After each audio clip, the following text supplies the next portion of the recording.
Hey everybody, I'm Christine. I'm here to talk about sleep and I've got lots to share. Hopefully we'll do a Q&A later at some point. So any questions that come up throughout this conversation we have here tonight, just let me know and we'll have a chance to talk about it later, I hope. I firmly believe that sleep is self-care. A little bit about me.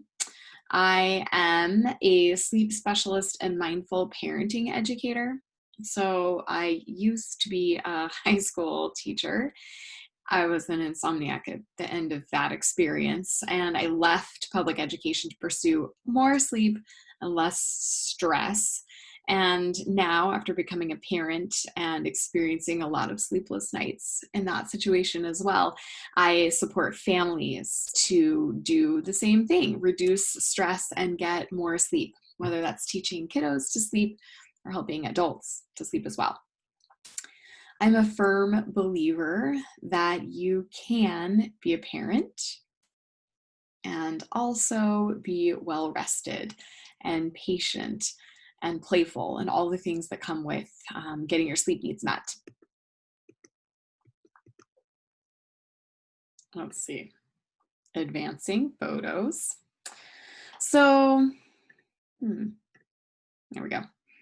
Let's talk about sleep deprivation for parents. There are lots of things you can't control. We'll talk a little bit about what you can do and how you can make your sleep healing from sleeplessness a priority. And then also how some suggestions for how you may be able to ask for help. I find that as a parent, it's not always possible. There's just too many demands, and oftentimes what's getting in the way of our sleep is overwhelm, and we need help to carry the load. So we'll talk a little bit about that. And most of you have heard of the effects of sleep deprivation. The really cool thing is that there's been an awesome shift. In fact, I listened to a wonderful webinar with a neuroscientist who studied sleep, and he'd been studying sleep all his career. And he said, 20 to 30 years ago, people would come to me and be like, "You're a sleep doctor. Tell me how I can get less sleep, but function better."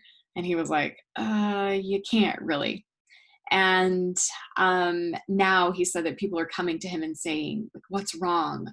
I can't get enough sleep to perform the way I want to perform." And so we're really starting to shift our thoughts around sleep and health and wellness in general. And as you can see here, there's 4 big considerations that I find that my clients are really struggling with. Physical health is one of them. Emotional health is another. The data is showing us time and time again with new studies coming out all the time that depression and anxiety symptoms increase when people are sleep deprived. Also, there's a really big question on if the possibility of sleep deprivation actually causing depression and anxiety, or is it just exacerbating it? It's an interesting question. Intellectual health. We know that cognitive ability and reasoning decreases just after a very short time. 48 hours of getting no sleep changes our brain immensely, and also connection. And that's one of the things I really focus on with parents. This idea that our patience, empathy, our ability to problem solve, and all of the things that we need to be the parents we want to be are much better honed when we're getting the rest that we need. In parenthood, there are so many things you cannot control. Illness, teething, bedwetting, nightmares, your kids' big feelings at bedtime, other people's needs or expectations of you, coronavirus stuff happening right now. We're all thinking about what's going to happen in the fall with our businesses, with childcare, with wearing a mask places. I'm trying to teach my 4-year-old and my 6-year-old to keep their masks on for longer than 5 minutes. Also, just all the things to do. If you're like me, you wake up in the middle of the night sometimes And it's like your day starts at 2:30 in the morning, just thinking about churning through all the things you're going to need to do that day.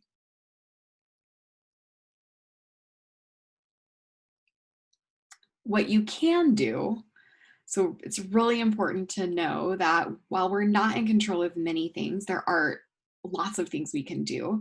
And I prioritized this list for us, but there are other things that we can get into specifically if you have questions. One thing is to prioritize your sleep. Like I alluded to at the beginning, many of us assume that just because we're gonna become parents, that we're not gonna get any rest until they go off to college. And what I'm learning is that our health and well-being, mentally and emotionally and physically, is so important that that's not gonna work for most of us. We have to prioritize our sleep. Oftentimes when we have sleep debt, it's really difficult to sense our own signals of tiredness. So be paying attention to that for yourself. Also, the other important thing is creating space for sleep. So I like for my adult clients to have about 1 hour. I call it the power down hour. And it's just that 1 hour before you need to be asleep that you're putting screens away.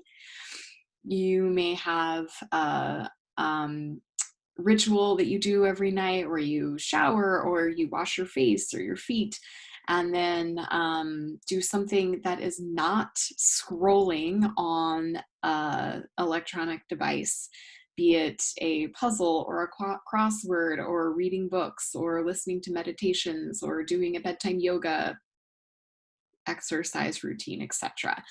Um, Power down hour is important.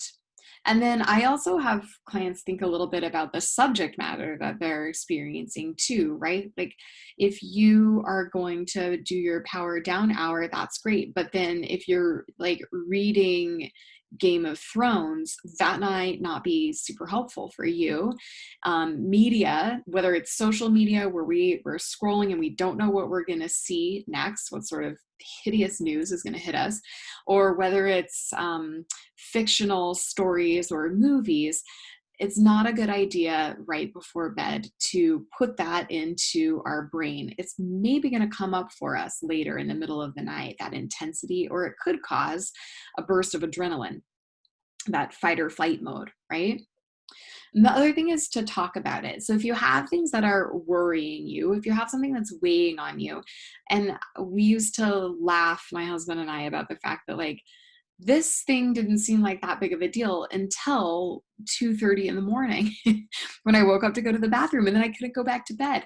So normalizing the overwhelm or the heavy things that are your experience before you go to bed is really, really helpful. I have recently started, I did it before the quarantine, but it's become really important for me actually to do a little brain dump in my journal before bed, just any things that are coming up for me and challenges or things I may be worried about, etc., or things that I'm struggling with, not being able to take any action on. Those things will really stick with me in the middle of the night. I get all that out. I do a little brain dump into my journal, and then I finish with a little gratitude. So I note 2 or 3 things that I'm feeling grateful for. And that has been an awesome way for me to wrap up my power down hour before I read and go to bed. So don't be afraid to talk about it. I also encourage people to ask for help. So, whether this is a friend or a partner, or even a childcare provider, a family member, an expert like a lactation consultant or a healthcare provider or a mental health care provider, it's okay to ask for help. Sometimes it's really great to have a friend or your partner where you put away the day, quote unquote. So at the end of the day, this is the person that like helps you process anything that's still stuck with you. Physically, my husband and I started doing a 10-minute cleanup, and that helps me so much just to know that the two of us, we put the kids to bed before we have our evening experience, which several evenings a week we're both working. Um, But whatever we're going to do that evening, we get the dishes put away, and I don't feel like it's automatically falling to me. We have an agreement that 10 minutes of cleanup every night we do together. That if I want to fold the laundry for 2 hours while I watch a show, that's my choice, but at least I know that I have that backup for 10 minutes a day, and it's an expectation. Support for starting new habits is really important too. So again, whether it's your partner or whether it's a trusted friend, contacting them and saying, okay, I'm going to make sleep a priority for the next 2 weeks. And that means I'm going to make uncomfortable changes. That means I'm going to shift when I do all of my social media time to a time earlier in the day. And then I'm going to have a different activity that I do right before bed to calm my body and my mind so that I'm not getting interrupted sleep, or that it is easier for me to fall asleep at night. These are the things I'm going to do. I'm going to do a brain dump. I'm going to do a gratitude journal. And I'm going to do this for 2 weeks. And then I'm going to notice and see if there's anything I can or could change to improve things. And that other person is going to help you to sort of be accountable for your actions, essentially. It's super helpful. That's what it's people, the adults that I work with pay me for, right? I'm like their accountability buddy. They also fill out journals for me, like sleep logs, so that we can keep track of their sleep over time and really notice and make sure that things are changing for them. Listening and having a person in your world who can hear your struggles without trying to fix them or give you advice is key. Oftentimes when I'm working with adult clients, they're having conversations about difficult things with family members or friends who are not able to really see or hear their struggle. They just want to fix it because they don't like the pain that you're in. So finding someone who's good at listening is also key. Love Brene Brown. We don't have to do all of it alone. We were never meant to. So trust me when I say it's okay to track someone down and have a buddy to do a check-in. So checking in is really important.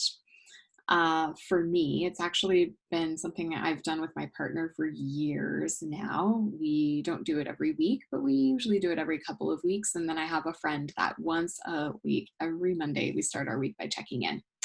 So this is a phenomenal situation where one person shares and you start by talking about what's new and good, which sometimes is hard. It's not always top of mind what's new and good in your busy, overwhelming life. And then you share challenges. And it really is just a stream of consciousness. Sometimes I go to call my friend and I don't even really know what I'm going to say. But as I began to talk and warm up, I remember like that little tiff I had, or that time I was triggered by my toddler trying to get out the door, etc. And their job, so person B, is simply to listen. And there's no advice. There's no shoulds. They're just taking a deep breath and saying, wow, that's hard. They can also ask what I call a magic question. What would help you feel supported? So I set a 12-minute timer and one person goes and then you switch, and the B person will share and the A person will listen. So that's a check-in process that I use with another person. Sometimes it's not easy to share. You don't have a confidant that can help you or that you feel like you can trust. So checking in with your journal is actually a really great idea too. Just free flow writing, and then at the end asking yourself, oh, okay, now that I got all that out, what would help me feel supported? I find that this one thing, more than sleep supplements and a new pillow or a meditation practice, this one thing is actually more helpful for sleep than anything else. So this is my little secret gift for you guys. The other most powerful thing you can do to improve your sleep status is to say no. It's a complete sentence. I'm really working on this, that there's no need to explain my no. You can say no very kindly. You can say that doesn't work for me right now, or I'm not ready to do that at this time. You can say, thank you so much for inviting me. It's not going to work out right now. There's lots of nice ways to say no, but the idea of your no making way for a deeper, meaningful yes that you've consciously chosen is huge. I think of it like this. I've said yes to being a rested parent, not just a like haggard, busy, strung out parent, but a rested parent, which means that I have to say no to toxic relationships, jobs I loved, sharing a bed with my husband. It's true. We sleep in separate rooms. It's really hard to sleep with an insomniac because you wake me up all the time. Nights out, right? I've also had to say bye to alarm clocks. And this is actually what started the conversation of booting my husband out of the room. His alarm clock goes off at 6 o'clock at night. And sometimes if I'm awake in the middle of the night and I've just gotten to sleep at 5:45, that's a rough day. So I don't use an alarm clock anymore. I used to be a performer. I was a dancer, and I can't do late night rehearsals all of the time. They just leave me with too much residual energy and adrenaline. So that's something that I cannot seem to find a way to continue. I'd like to, again, at some point. But right now I'm saying no. And too much wine. I've also found that wine is not helpful for me in sleeping. And this was actually something I heard for a long time from the sleep specialists, etc. And I was in denial of until I started really noticing. It's important to notice what's working and what's not, and then be honest with yourself about that. Was it hard for me to say no to all of these things and create strong boundaries? Yeah, it was. Do I regret it?